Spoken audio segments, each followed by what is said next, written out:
How was it growing up, man, when you was growing up, coming up in North Carolina, man? Tell me about your earliest memory. Man, really, I grew up in a racist home. I grew up. I grew up personally didn't like black people until or Mexicans or any other race, and for years, because that's the way I was brought up. Not to interact, not to date, not to be any kind of association with another race because it was wrong in God's eyes apparently. So um, that's how I was raised up. I was beat as a youngin. My real dad, he raped my mom when she was like 10, and that was her stepdad. And so she had me when she was 11. Messing with a kid, period, is wrong. Like they don't even belong on the street, period.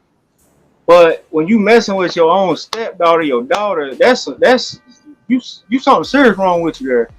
And you wrong for messing with a little kid. I'm not taking nothing from that. You know what I'm saying? But I don't see how he done that. I really don't. Do you think that that situation has an effect on your mental health?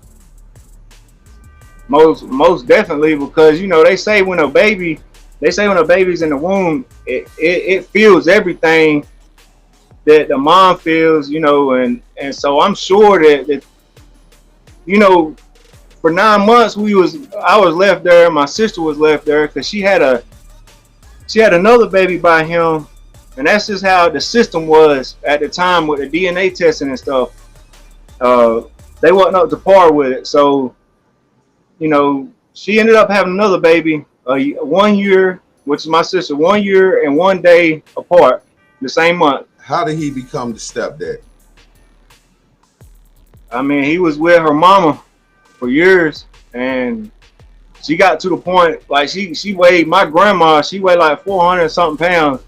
They had to take her to the post office to weigh her. She was so big, and so I guess the story he told me was now this is what he said. And I'm not even saying it is right because it ain't right, but this is what he told me. He said that he was in love with her because she was more of a wife to him than his own wife. I told him, I said, bro, I don't see it. That's a kid. That's still a kid. Like that's what I told him. And it took a lot of restraint on me, man, not to really have an outburst on him. But I know that where that's gonna send me back to, I'm not gonna be able to help where I need to be helping. You know what I mean? He wasn't in my life at all for 27 years. He was in prison, so um, it's been like 3 years ago when we run across each other in the gas station, man. And that's how crazy it was.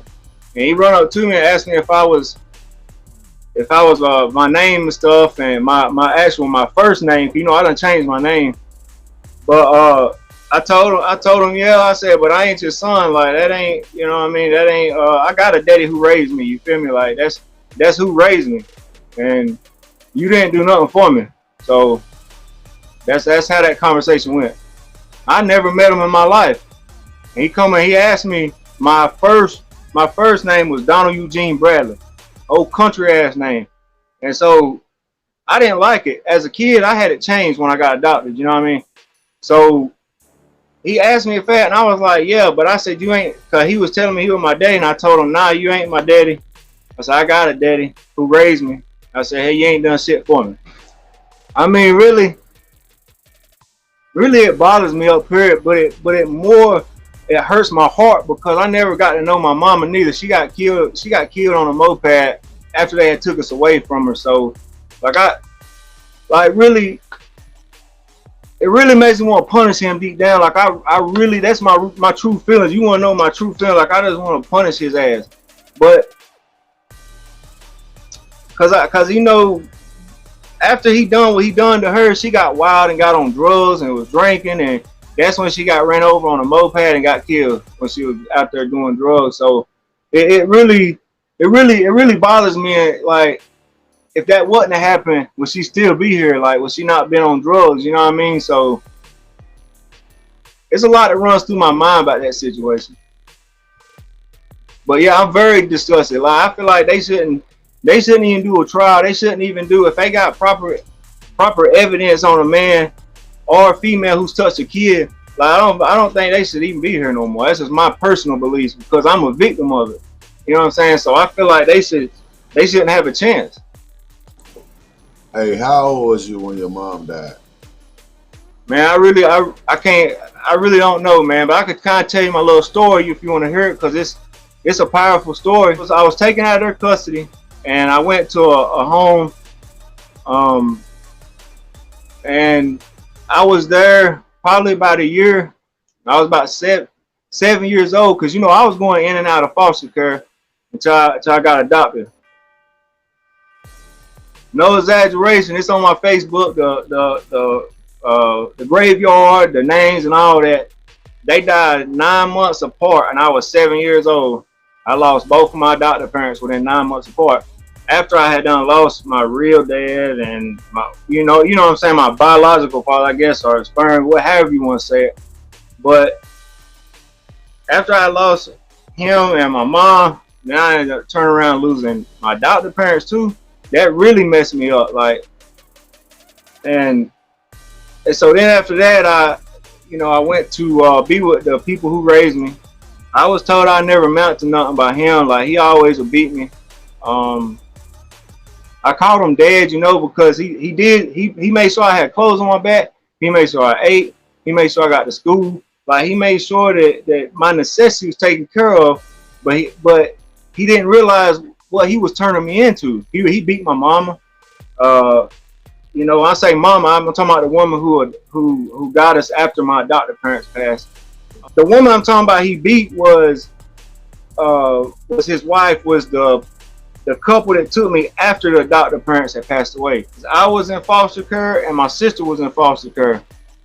And they got me they got my sister out of foster care, and they was like, well, look, she got a brother. Can y'all keep them together? And they wouldn't want nobody but a daughter. And they thought about it for a couple of days, and then they came back and got me. So how did your adopted parents die? My adopted dad, he died from Agent Orange from the military. And my adopted mom, she had died from some kind of cancer.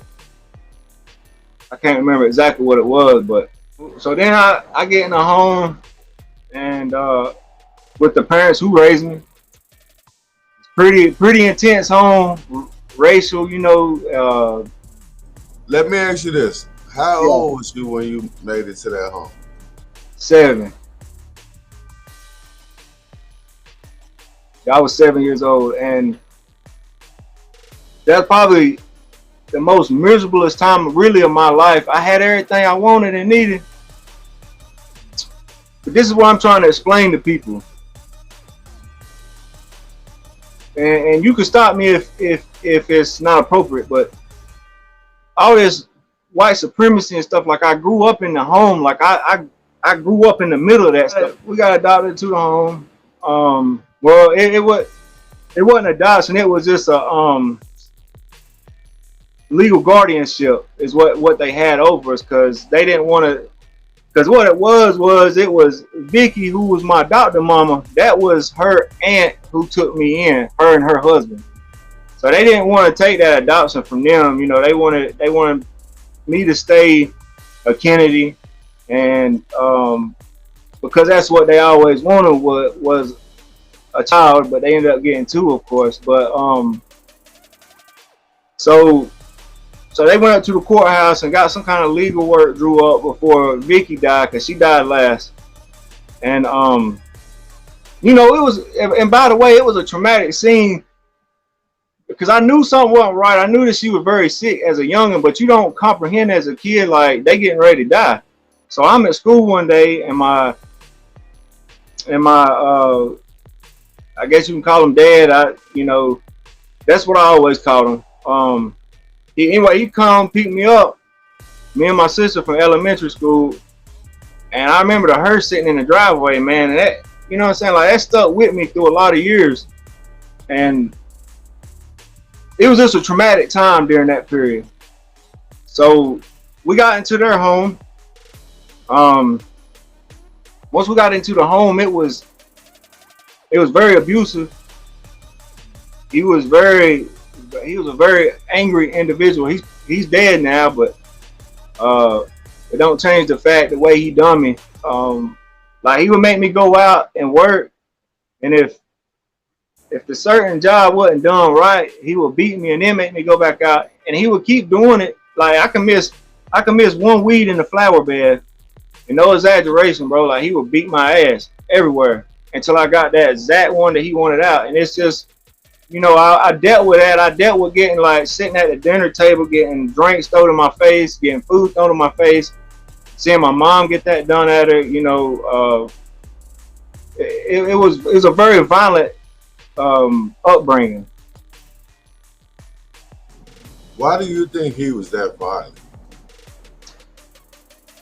I mean, because he had hate in his heart. When you got hate in your heart, that violence, man, that's where it comes from.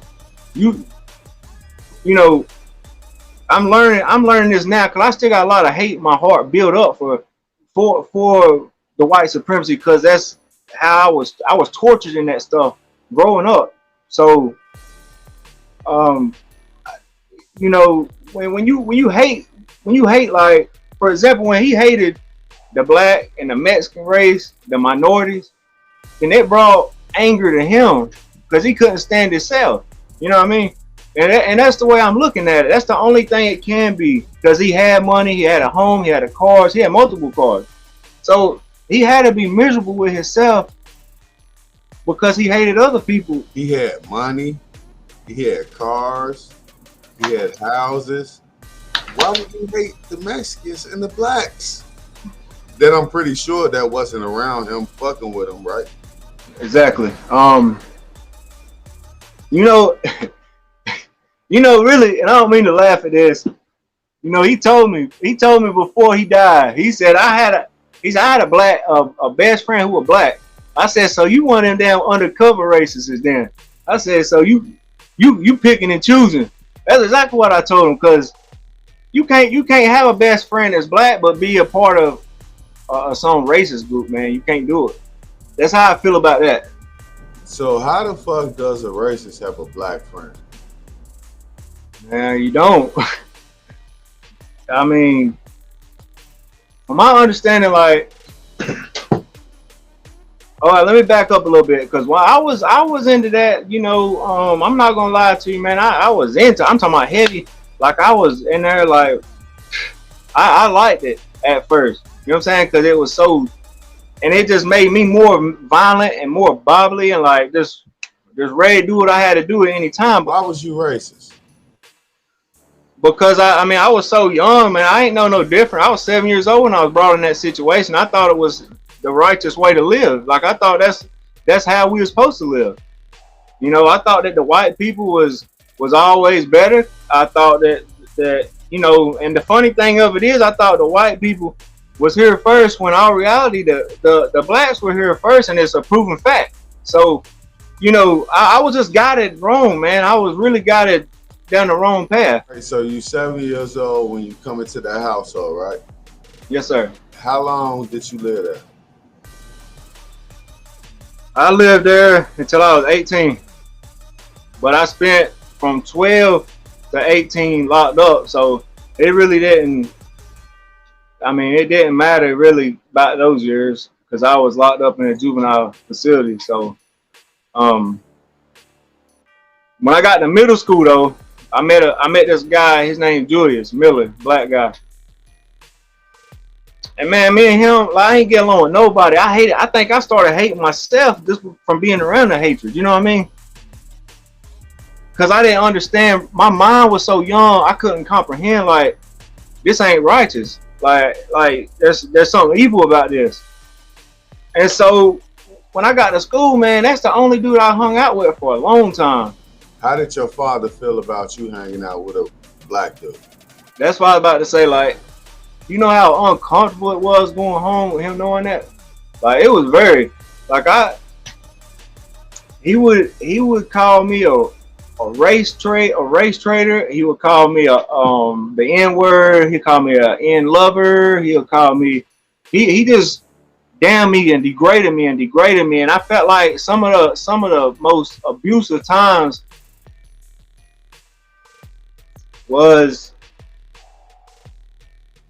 when I was younger, the most beautiful time was over, my friend, because he would always say something slick about, oh, he got big lips, he got blue gums or whatever, and I would take up for him, man, instantly because I knew better. That's when I started realizing that he wasn't right, that he was wrong, man. Like that was wrong shit that he was been telling me my whole life. Let me just say this, man.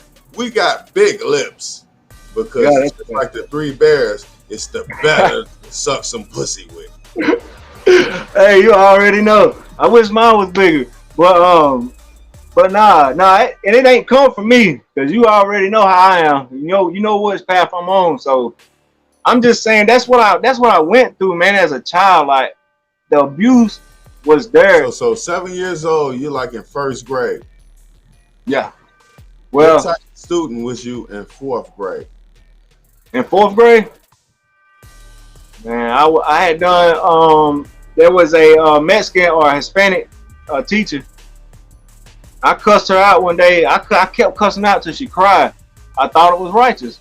You know what I'm saying? Like I thought that was righteous. I thought that's what we were supposed to do. I thought we were supposed to take up for our land. Like I didn't know that America was built by black hands. I didn't know that at the time. I wasn't taught that. I was taught that the white man built it. So I thought that was the correct way to do it. So I started really getting in trouble around fourth grade, fifth grade. Looking back, how did that make you feel making that teacher cry?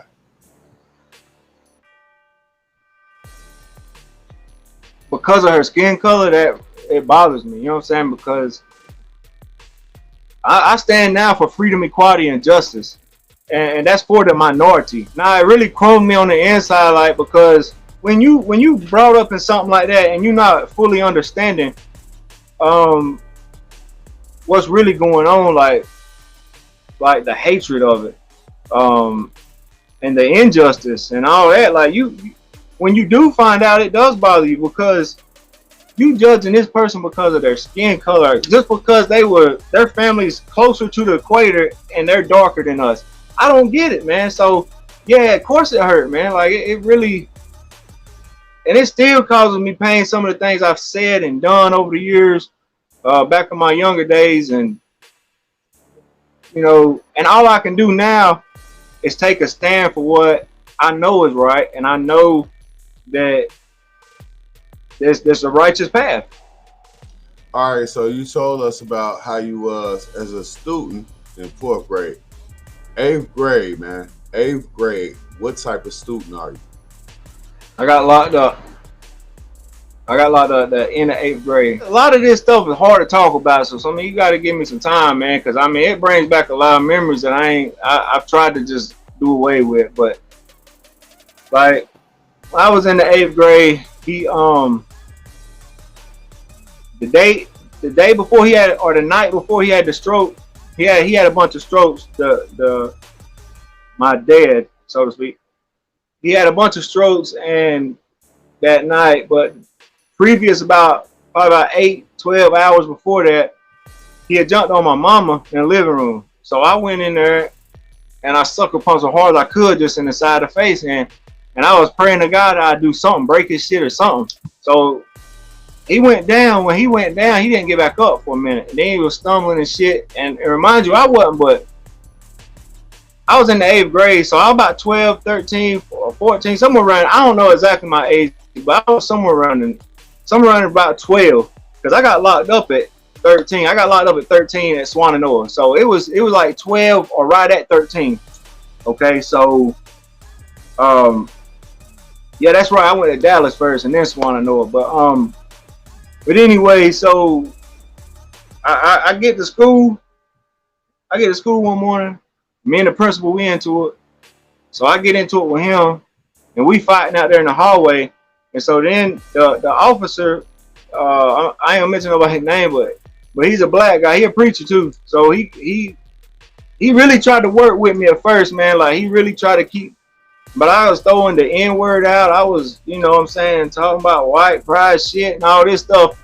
And so it just escalated from there, man. And like he really, I can't really blame him, man, because I didn't even know what the hell I was talking about. But I was just throwing shit out there. So, you know, he done what he had to do, and that evening I went to jail. I sat in there for a while, and then as a juvenile, they can either give you a paper and tell you to come to the office, which they had done for me 3 or 4 times, or they can go ahead and take you to the county jail, put you in a juvie cell, and then put you in juvie detention and wait to go to juvie prison or reform, whatever you want to call it. So I went to the jail. I went to court about 3 months later. They let me out. So when they let me out, I took off. Just that rebellious stuff that was inside of me, all that hatred, all the rebellious, and all the ass beatings I had. All that stuff like calculated up to where I just didn't give a damn no more. As a kid, I didn't give a damn. So I had soon as they let me out, I took off. The probation officer was looking for me right away. They found me on Thanksgiving evening, and they locked me back up. That's when I stayed, man. I stayed. I got to come home towards the end on some visits. You know what I mean? Like it was some weekend passes, but for the most part, I done lockup time, man. And it was as a child that was, because I still consider a teen a child, man, because the brain's not fully developed. And when you put them behind, see, at first, I'm gonna back up a little bit, because when they first put me in, when they took me back after the Thanksgiving, they sent me to Dallas, sent me back to Dallas, because it's like a level 5 care, and that means like it's it's the most secure for juveniles. Because I had a little temper, wanting to fight, wanting to act like I'm a badass, so they put me in a place like that. And when I went in there, man, like for the second time, I realized, look, damn, these doors ain't playing. Like I'm in here by myself with the door shut for over half the day and then all night. So as a child, man, all I could do was sit back and just think about everything that went on and went on and went on and went on in my life, and all the racism, all the beatings, all the deaths that happened in my family. And you know what? It made me cold, but at the same time, it opened my eyes to really realize, is this the path I'm gonna go down? Am I gonna be one of these? Am I gonna be one of these people who are prejudiced over color, or am I gonna be smarter than that and do my own study and figure out what's real and what's not? Because in public schools they don't teach you. They don't teach you real history in public school. I know I got real history up top. Like I know about 3 Wall Streets. The Black Wall Street. Excuse me. I know the one we got in North Carolina up here in Durham. And it's once you start studying and you realizing like, damn man, I've been taught wrong. Like then you realize what kind of system we living under and where they want to keep us. So that really made me start thinking more. And then while I'm in there, I'm like, man, this is like modern day slavery. Like we locked up in here. They gonna make me take a broom. And juvenile, you don't get paid nothing. Like it's funny, really, because hey, I don't mean to laugh, man, but it's really funny because when I first hit the yard, I already had one on. I already had black dude try me, so I'm like, all right, shit, let's go shoot it. So we shoot him, get it over with. We catch the phase, and it really was a fair fight. And after that, I gained respect, and I'm like, man, what the hell you talking about? That's what you supposed to do. They like, well, the rest of the white boys, they don't want to do no, they don't want no fight, they don't want no smoke, they don't want none of that. So that's when I realized that I was different right there. So I already realized that, oh, y'all running groups and y'all picking on people in groups and harassing people. But that ain't. Now I'm not saying all white people like that, but what I'm saying, that's when I really started learning, man, because I see the white dudes in prison, man, and the juvies, man, you could call them out 50 times, they ain't gonna go nowhere. They gonna go to the police. So that's what I seen over and over and over. And then I started realizing I had more soul in me than some of the black guys there. And it just made me realize, like, just because you black or you white or you Mexican don't mean a damn thing about about who you are on the inside. At that time, you had that fight. Now, what's going on? Now, are you like a real dude in prison? Nah, it was. Nah, it wasn't like that, but it's just a respect thing, you know. Like, okay, then it was just like they wasn't used to that, man. You know, we out here in the country, man. So you got a lot of these cowboy up people that they ride bulls and stuff. They ain't never even been in those street fights, so they might get locked up on some bullshit, and then you know how it is, man. All right, so you in jail, you fight a black dude, you want a few whites that'll fight like hand up, like basically man to man. One of the few whites that'll do that. How does that put you now in the prison? Now it really don't put me nowhere because I've stabbed people in prison. I got my record is, you know, I got caught for one of them, a stabbing, but it wasn't no deadly one. It was just a little poke, you know, just to let them know what was up.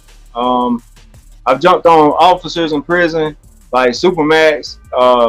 Jumped on some officers in there. I got my name. I got my name through adult spread. Like the youth spread ain't that. That don't really mean nothing down here. Like you know, you come and go. The adult spread is when it gets really more violent. Like it's real violent in the juvenile place, but it's not like killings and stuff. Like a lot of times it's just somebody getting beat up.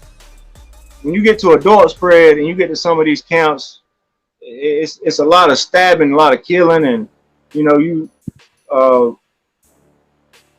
you learn to adjust with it, man. It's really made me cold. You know, really, it's really made me cold a lot of ways. What I've seen, what I've done out here in the streets. It's made me a person that I can't hardly cry over stuff no more. So now you're in the juvenile system. You had your first fight with a black person, right? That's right. Y'all come off shaking hands or what? Yeah, oh yeah. It was respect, man. Like he respected the shit out of me because he was like, damn, I've been trying to catch red with these white boys for a while. And so, you know, and I mean, I know it don't sound believable now, but that's really how it was, man. Like that's really how it is, and so, and then I ain't gonna say nothing else, but All right. So let me ask you this then. All right. So after the fight with the black guy, how are the whites looking at you?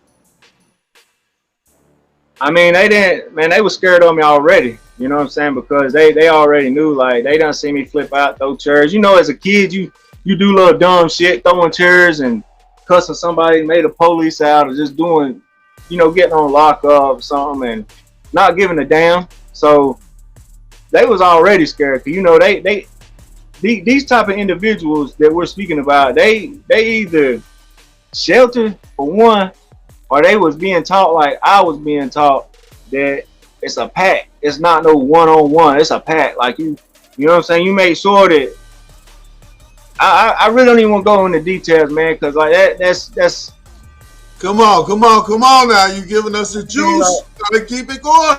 I mean, it really a lot of stuff bothers me though. You know what I'm saying? Because because not only did it happen then, but it's happening now still. Like lynching is still happening. Now, I didn't never go back to the whites. I didn't even mess with them in prison. Like they were so soft, man. I just wouldn't mess with them. Like that's when I started really vibing. Like I said, I had that black friend growing up, but when I started vibing and started like having that slang and you know walking with one of my right hand down on my crotch and sagging my drawers and rolling up one of my pants leg and you know what I'm saying, like really starting to get into the street life, like inside of there. That's when that really happened. How did you become familiar with GD? Man, I'm gonna be honest with you. My history.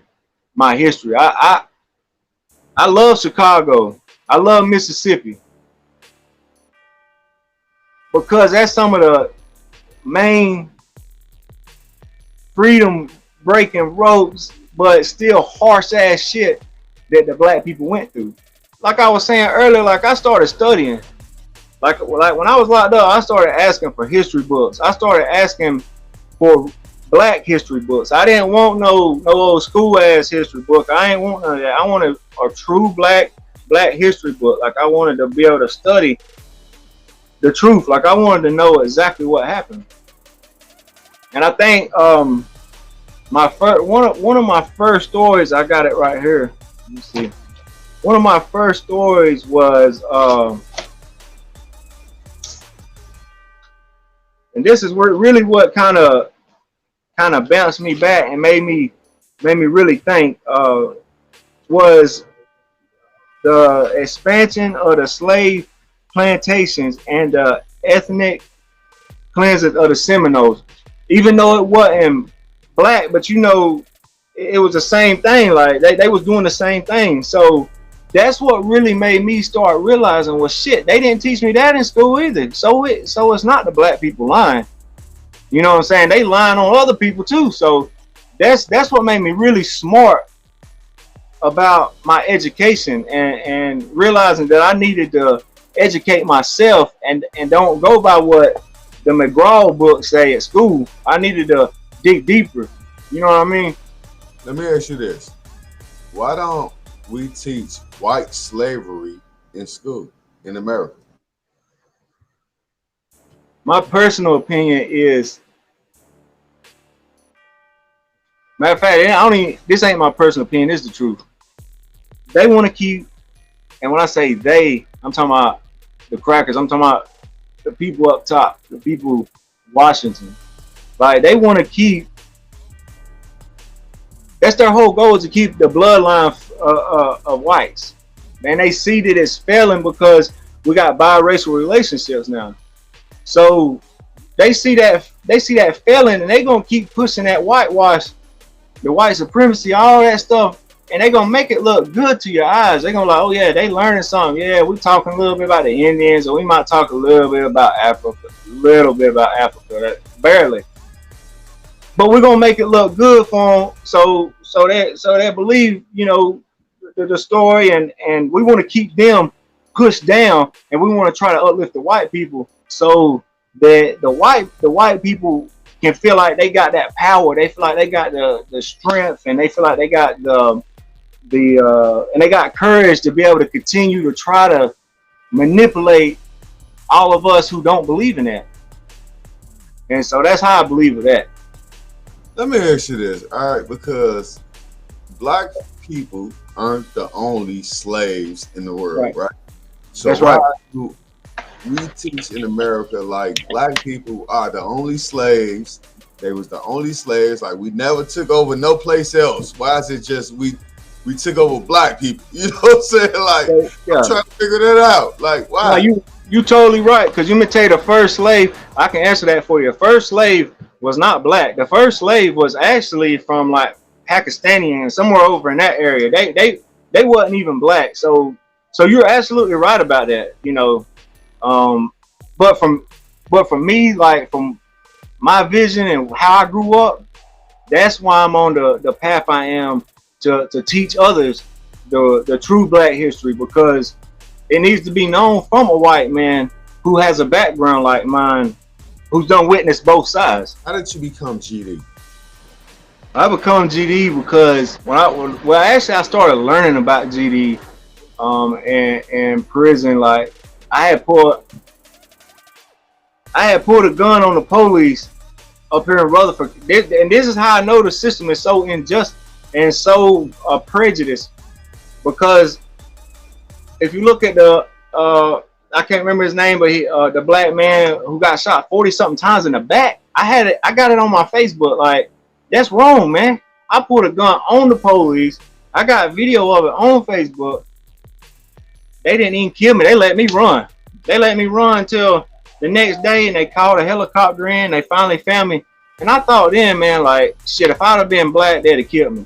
If I'd have been a Mexican, they'd have killed me. But more than anybody, a black man or a black woman, they would have shot me dead in hell. And that really, man, that really makes me upset. Like, and not because I'm suicidal, but how the hell do I got white privileges? I mean, that's what I felt like. I became GD whenever I was, actually I got introduced to it in prison. my first adult spread got introduced to it. One of the black guys, man, I still stay in contact with him to today, and he's really good people. But he was like, "Damn, bro, you a shell ass white boy." He said, "I like you." He said, "What about what?" He said, "You trying to come over my side?" I said, "What you mean, come to your side?" And he like, you want to build with me a little bit. He said, I can't do nothing with you in prison, but we can start building. I was like, hell yeah, I'll build with you. I'm gonna be real with you, man. I just fit in with that side. Like it was just I clicked. Boom, it was there. No matter how hard I try, no matter what I done, no matter if I was trying to be nice to them, the other side, the white guys, no matter how hard I tried, it never worked, man. I could just, I couldn't be around them, man. They wasn't up to my speed, my par. They were like I say, man. They let a lot of people just push them and run them and do whatever the hell they wanted to, and that wasn't me, bro. Like I wasn't about to do that. So it was already like it was weird. It was weird because coming from that background, you wouldn't suspect somebody to just be like, okay, then we just shot the ones and we good. Like, but I really thank God for it. You know what I'm saying? Because that that that made me realize, look, man, these people are just like you. All right, so it was Black History Month, and in Charlotte, I don't know if you know, it's Charlotte, North Carolina, is where Dallas is. That's where that level 5 facility is, and they'd always bring the paper by. So I opened the paper, and it was talking about different stories, and how America's still struggling with prejudice, like how they still how the black men and or the black families are still dealing with there's no equal rights as far as home ownership. There's no equal rights as far as um you know I feel like there's white privileges out here, which they are. um like the housing, that's something serious, man. Like loans, that's something serious for the black people. That's when you put down that you a black person on that application, man. It really, they look twice about that. They judge you automatically, and I was reading that paper and I was like, man, get the flip out of here. You know what I'm saying? Cause I never heard that, and I felt like I was back in the 1940s or something. So I asked them to get me a history book, and they brought me back a McGraw book. I said, hell no, that's some of y'all's books. Let me get the book I need.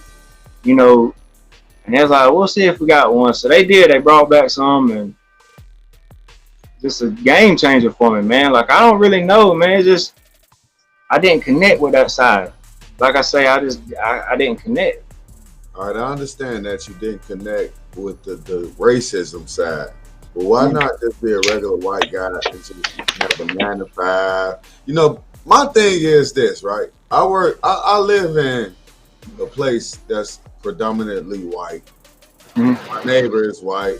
Then I got a few black neighbors, but majority of my neighbors are white, right? So when I look at my white counterparts at my job, and I told one white person, I said, they giving out away food stamps because we just had a hurricane, right? And he was like, I don't want food stamps. Ooh. I said, bro, they giving away food stamps downstairs in your building. You know what I'm saying? Like all he had to do was go downstairs and say, I lost $300 worth of food. And I felt he kind of went a little bit hard on me, right? We almost got into a fight over it at the job, bro. And I was like, dude, why would you let your pride, you know what I'm saying, take away a few $100s that you can get from the government?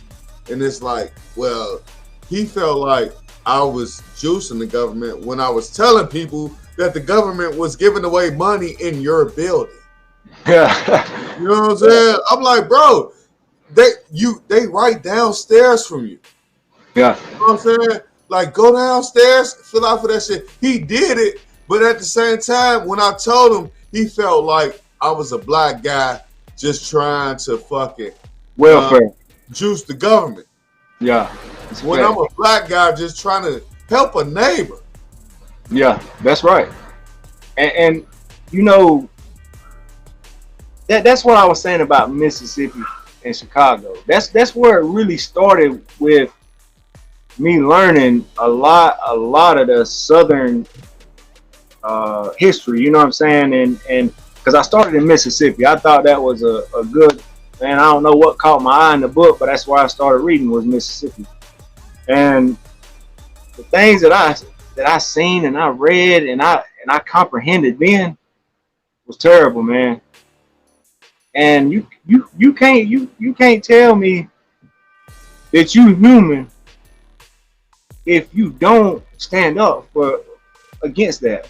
So I got home, and of course they can't do nothing in prison. But I got home, and I started building with a couple guys, and they like, da da da, and we built, and that's what it was. I'm not going into no further details, but not too long after that, I started moving real recklessly. I'm talking about real recklessly. So um, I got on drugs at one time. Um, was on them.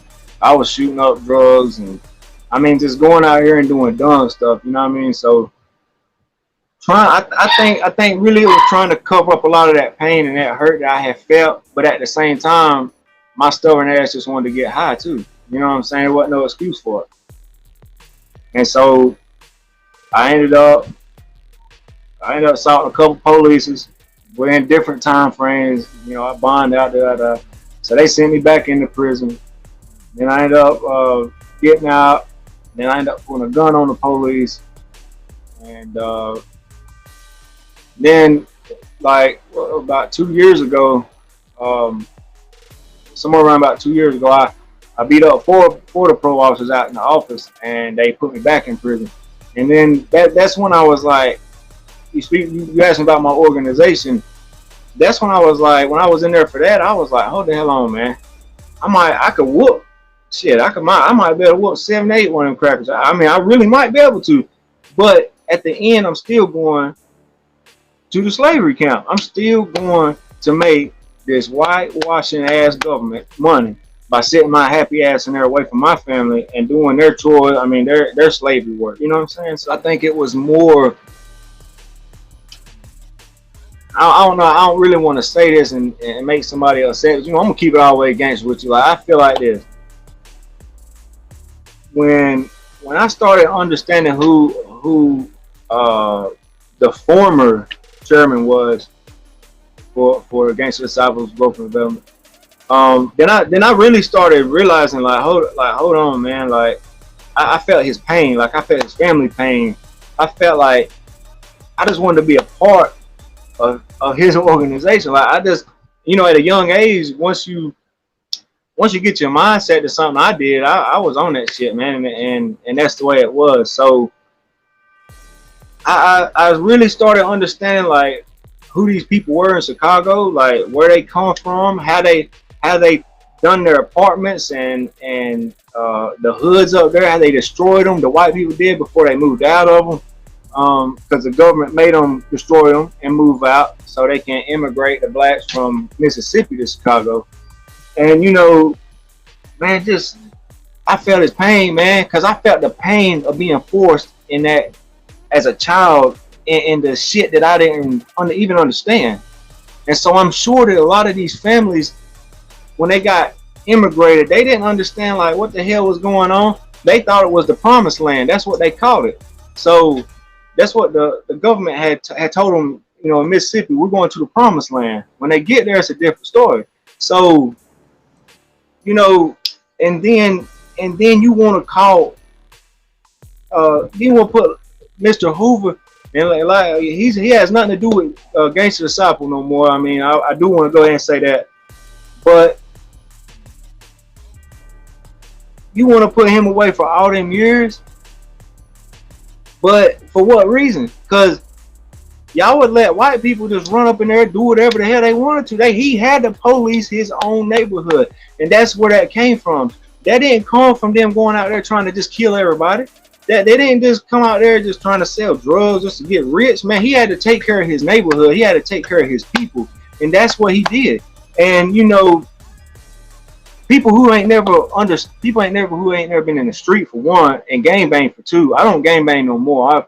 I've grown, and I'm developing, and you know, it's an awesome feeling. But you know, no, and you don't understand. Like, I mean, not you, but people don't understand if you ain't never lived that life. Like, you don't gotta worry about them who gonna cap you in the back out here in the country when you working from 9 to 5. But when you forced because you are African American, which I don't even like saying that because that's not the truth. You know, you're not American. Like, just like. But anyway, that's another story. But I'm just saying, like, at the end of the day, you are forced to sell drugs because people won't give you a job. People won't come get you out the slums. People won't come and teach you the righteous way to live. That's why they done what they done. That's going back to your question, man, like the education. And I love talking about it, as you can see, like, because it somebody out there needs to hear this. Our government put the black families in these certain areas to keep them pushed down. Like, you know, look at Young Pappy, look at FBG Dog, look at all the ones who has died, man. Like, for what? Because they beefing with each other. Why? Because they don't have equal fair housing. They don't have none of it. Go up there and see what their equal housing is. They ain't got it. Go to O Block. You know what I'm saying? Like, I've never personally been in O Block. I know some guys in O Block. But the thing about it is the government has strategies to keep the black man down, and that's how I believe. And if people don't believe like I do, then the hell with it. That's how I believe, and that's the way I'm gonna always believe, because the truth is out here. Just go look at some of these hoods. Why is Larry Hoover a political prisoner? Well, I got a bunch of different things, but just to kind of put it in a small thing, I'm gonna just tell you like this. Back in the day when he was catching his time, they didn't give black on black crime no life sentence. They might have gave them 8 or 9 years to kill each other off, man. Like, that's what they was doing. So he became a political prisoner, in my opinion, because he got a voice that could change the black youth. And they don't like that, man. They just don't want nobody out here strong. The government ain't thinking about the white people though. The government don't give a damn about their own people. The government wants to keep the black man down. So when you take somebody who's that powerful, who could speak gangster disciple to growth and development, and really have us out here pushing that.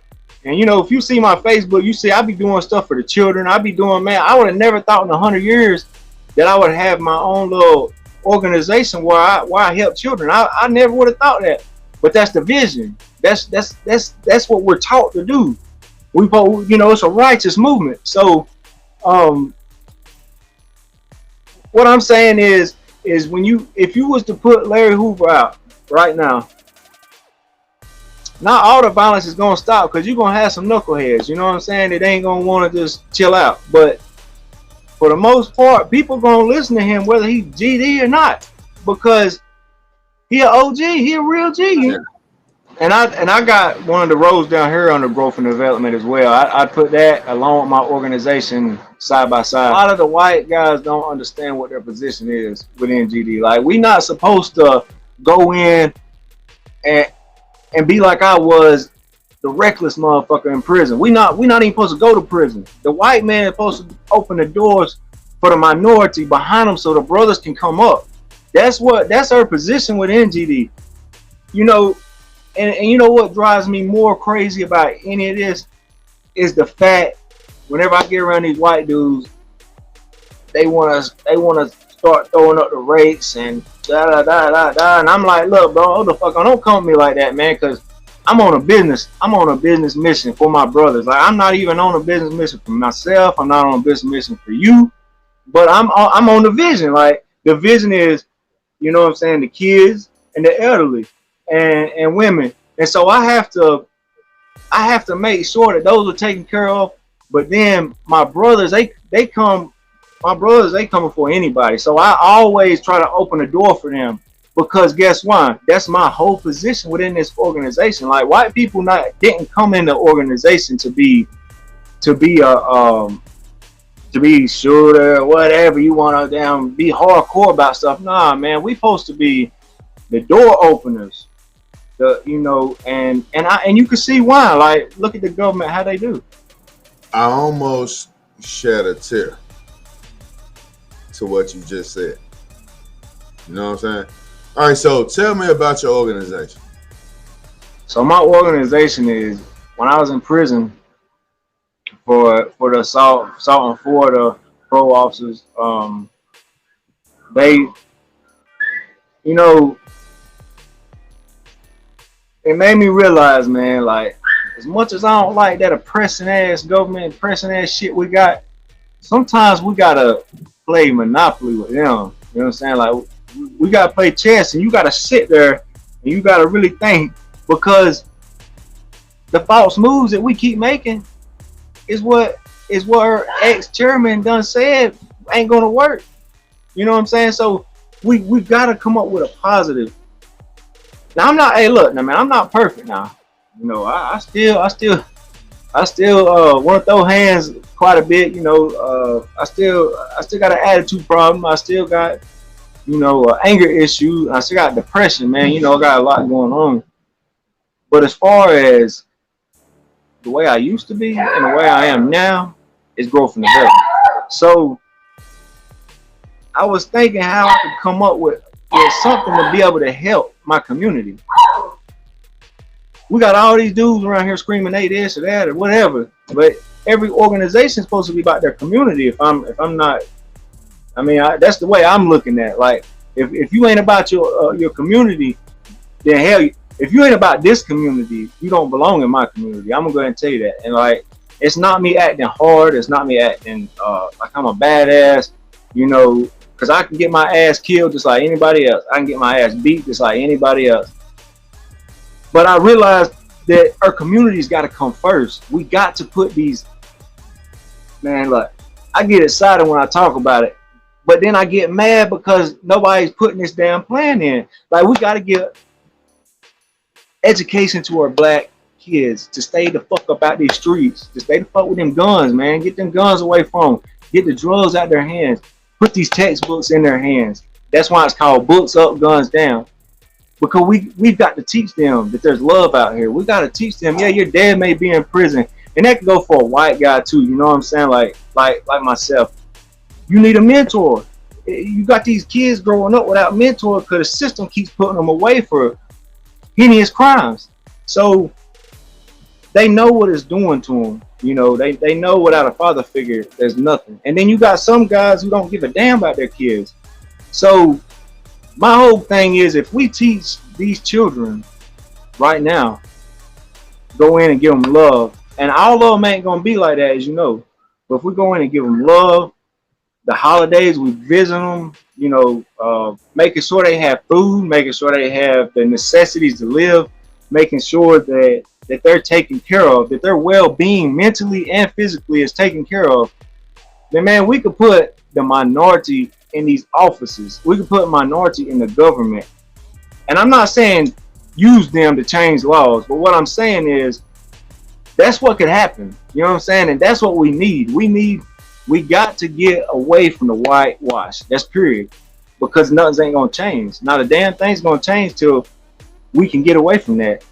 And the only way we're gonna do that is get the damn guns and the drugs and all that from the kids in the street. The gang members have got to, like, you know, I may be overstepping boundary, but I'm gonna speak my mind. But you know, I gotta speak my mind while I'm on live where people can hear me. I don't give a fuck if you Crip, Blood, GD, whatever you are. You know what I'm saying? We not a gang. We really an organization that go out here and we really struggle, but we strive to make sure that our community is taken care of, the real righteous ones.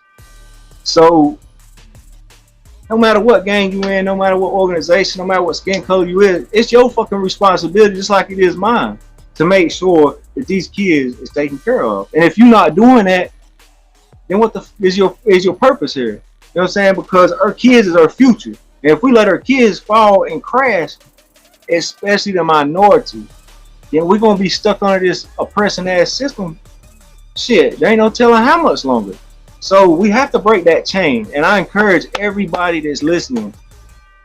I don't give a damn if it's just one minority family. Go see that every week. Make sure they got food. Make sure it's somebody that's struggling. You know what I'm saying? Make sure they got food. Make sure that the kid has the proper hygiene. Make sure he knows the proper hygiene. You know, you don't have to be out there for hours neither. You could just go out there for an hour and a half, throw the football in the yard, take them, play basketball with them, talk to them, man. That's important. More than the sports, more than anything, make sure you talk to them about their mental state. Like, they may have some shit going on that you like, damn, I ain't know a kid could go through this. Because I did. You know, I thought about murder when I was little. I thought about murdering my daddy whenever. Shit, I done thought about hanging him up in a tree. I thought about cutting his throat while he was asleep. I thought about killing him with a shotgun. Like I really thought about that stuff as a child, man. So you don't know what a child goes through until you really start talking to them. The worst thing you could do with a child that I've learned is go in their life and then right back out it. You know what I'm saying? So when you find that family, you got to dedicate yourself. That's all there is to it. You got to dedicate yourself. How can us as Americans help the mental situation in America? I mean, you know, it's kind of crazy. I'm so damn dumb, but I'm so smart, man. Like it's just crazy as hell. Like I made some effed up decisions, bro. But I'm telling you, I'm very smart when it comes down to sitting down and really studying things, and it's because I applied myself. So I got kind of an answer to that. And it's for the whitewash. It's for the way the government does, just the way that housing, all that stuff is under this answer right here. If you take a tiger and you keep that motherfucker put up in a cage for years on years on years and don't let him get out that cage, he's gonna be a motherfucking wild tiger. You know what I'm saying? So that's what's happened to our society. That's what's happened to the minorities. They've been bound up for all these years, and it's been in the bloodlines and bloodlines and bloodlines and bloodlines. So, and hear me out. I've studied, so I know. I'm not saying that I know everything, but I do know what I'm speaking about. So I'm not being disrespectful at all. When the government, when they take that damn kind of incidents and they keep people bound up and they keep people tied down to low income apartments and they keep people tied down to not being able to get loans, good jobs, because there are black people out here that are very wealthy, that are very smart, that got good jobs, but then you got to realize most of them wasn't raised up in O Block, or most of them weren't raised on 63rd in Chicago. Think about Joe Biden, man. You ain't black if you don't vote for me. I think that he an undercover racist. I feel like, I'm gonna be honest with you, I felt like Trump had a strategy with white supremacy, that he knew that the numbers are big with white in America. And I felt like that's why he really tried to push the way he did, because I'm gonna tell you, he did do a lot for black families, man. I mean, and he might have said that N-word and stuff, which I don't approve. I do not like that racist shit. You know what I'm saying? I mean, he's a cracker for that. But anyway, that's side of the point. So when you really look inside of what he's done, then you know what I'm saying, you can't do nothing but respect that. You know what I'm saying? And not respect what he said, but respect what he done. And you know, getting on politics, like I really, man, like I really try to I really try to show off my tattoos. I'm gonna tell you why. I don't know if y'all can see them, but I got Black Lives Matter across right here on my forehead. All right, right here. I don't even know. That's the guy that that's Anthony. He got hung in Mississippi by a white stepdad of a white girl that he was dating. I do a white man that has black people who died after racist situations tattooed on his face. Because I'm here, man. I'm here. I ain't going no damn where. I don't care what the white people think. I don't care what the Mexican thing. I mean, shit. I'm here, man. They can get it when they want it to. Like I'm kind of prejudiced, man. Like because I see what goes on in the world, man. And I know some people think that shit funny, but it's really not, bro. Like I'm with the blacks. Like I'm with the side. I know that if I if I go somewhere and we getting the rock off, right? They ain't gonna run. 10 of them ain't running. Like you know what I'm saying? Like we gonna really just go ahead and handle our business. Like I've never been in a situation. Listen, matter of fact, let me rewind back to this guy right here. When the sheriff's department went out there, they said that he hung himself. When they done a private investigation, they found his right shoulder was dislocated. His he had grass all in his hair, and so then they his mama, which I spoke with her over the phone, uh, sued the sheriff's department and won, and then he went to prison for life, I think, you know. But just knowing, man, just knowing the white man, like, the fuck did you like? He was a young kid, man. He was like 19 years old. Why did you do that? Why? That's a little boy. Like, even if it wasn't over some skin color, then why don't you? And see, man, I ain't even gonna say it, but I say like, hey, you want to try somebody? You can try me. I'm white. Shit, I bet I knock their head off. I don't give a damn about none of that. It's just it makes me mad, man, when I start thinking about it because that's not cool with me. That's like you picking on somebody because they got a handicap, or that's like you picking on somebody because they different than you. Like what the fuck? Like that shit ain't cool. That shit been out the door in 1940s. Shit. So anyway, so I got that tattoo. And then I got God is black on, let's see, this side right here. I got God is black right here. So, you know what I'm saying? Because I've been taught my whole life that God was Caucasian because of the white supremacy. So, when I was in prison this last time, I told bro, I said, man, I said, hold the hell up. Man. I said, I'm getting tired of people. I said, man, put God is black on my damn eyebrow. And I mean, you can't really debate that. If the first man was black, then how the hell wouldn't God be black? A lot of things generated from y'all, you know what I'm saying? And that's why I do what I do, bro. You know, so I got an organization, you know, for the kids, like I say, and a lot of like right now I'm working on a PowerPoint on my phone about racism. Because I always put stuff on Facebook, like, you know, trying to defend things and trying to show people how I feel. Because it's right. It's not wrong, you know what I'm saying? And it ain't no fake news type shit.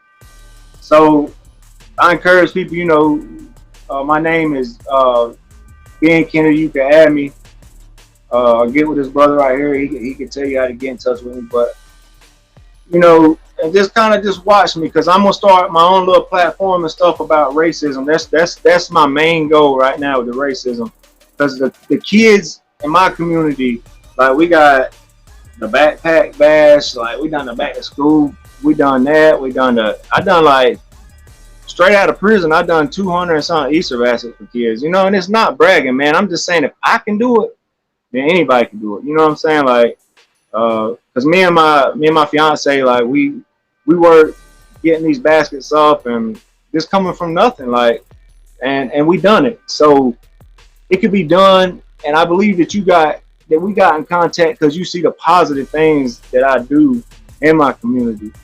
That's the vision for one, and for two, if we had more people out here, not saying like me, but if we had more people out here putting together these organizations to fund certain children or certain families, the world would be different, man. Because you may tell you, like, it don't take much. Like, when I went, I got pictures on Facebook. I used to go to the what's that place, like Mighty Dollar.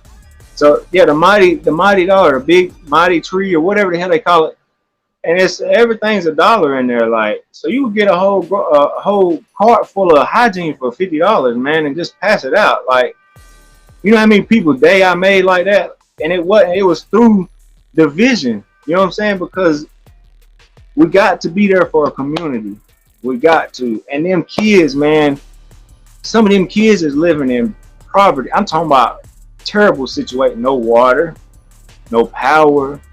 They don't have no way to cook nothing. They eating shit right out the can. Like that's terrible, man. Like, come on, man. This ain't no 1930 no more. So we have to step up. And that's what we do in my organization. We step up and give back. And if I can't do it, then my main job is to get the community together so they can come together and do it for them. You know what I'm saying? Like if I can't pay somebody grocery, then what I do is I get on social network and I put it on there, and then they come together, and that's what they do. They go and buy the groceries. So even if you can't afford nothing, you can still be the head person that puts together the event. You know what I'm saying? So there's a couple of options, and that's how I run my organization. I really appreciate you for joining the show and telling us your story. Tell the people once again where they can find you at. They can find me on they can either find me on Books Up Guns Down at Books Up Guns Down 7414 at gmail.com, or you can find me under Ben Kennedy on Facebook, or I have another account that I might be getting rid of soon. I'm not for sure yet, but it's under GD G Flame Folks. So they don't have a profile picture. The other one has a profile picture of me and my fiance. So you know, G Flame, leave all of them up. You know what I'm saying? Leave all of them up. You are G Flame. You are the person that's fighting against racism in America. You are the person that's fighting and trying to teach black youth that they don't have to kill each other. So we got to keep them all up in the community because we depend on you. We depend on brothers like you to break the silence, break the code, right? If it ain't you, who is going to be? Exactly. And I take it very serious that, you know, I had a good teacher who taught me when I first started learning about GD and what my position. Cause I thought my position was to go bust somebody's ass, you know, right off gate. And I was doing that in prison, you know, but then he was like, "Oh, bro, you know what your main position is to get my ass somewhere and open up a door for me." And I'm like, "Oh, bro, what the fuck you mean you extorting me, bro? Like you ain't gonna extort me, bro, like that." And then he started explaining it to me. And I'm like, "Oh shit, man, that's where all that comes from." So I'm like, "Oh, so everything started adding up." And you know, some people probably laugh at it and probably think that, oh, they use the white man. Man, you can use me all you want to as long as it's for the truth. If it was for a lie, then I'd be like, man, fuck y'all, man, I can't do this. But it's for the truth. And if you standing up for the truth, I mean, hell, look at God. He got crucified. I mean, so that anybody can, you know. But I do want to say this, brother. I want to encourage the white people out here. It's time to take a stand for the racism. There's racist shit that goes on all the time. I put it on my Facebook. You can watch it. You don't have to because it's graphic. It shows a lot of. I had somebody the other day tell me I need to take this. There's a black girl. She had got killed by white supremacy, and it showed it. See, the reason why I do that, just real briefly, because I don't want people thinking, man, he an undercover racist. Now, the reason why I do that is to open up these motherfuckers' eyes who's out in the sticks who don't never see the shit. Like they might go to the grocery store one time a week. Like from where I'm from, like they got a mountain up there, and they might leave their house one time a week. That's it. They don't get out and joyride, none of that shit. They ain't in no city. They are 30 miles from the store. So I put that out there for people to see. Our people is wrong still to this day. Like they still doing this shit.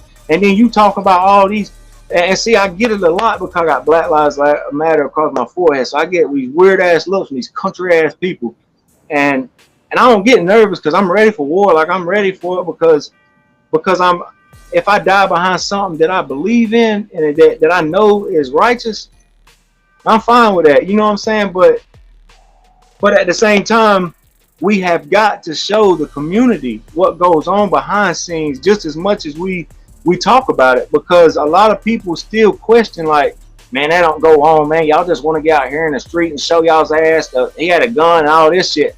And that's why I be posting real police killings and all that stuff, because I want the world to know this shit, the camera don't lie. It's there. So that's why I do what I do, bro.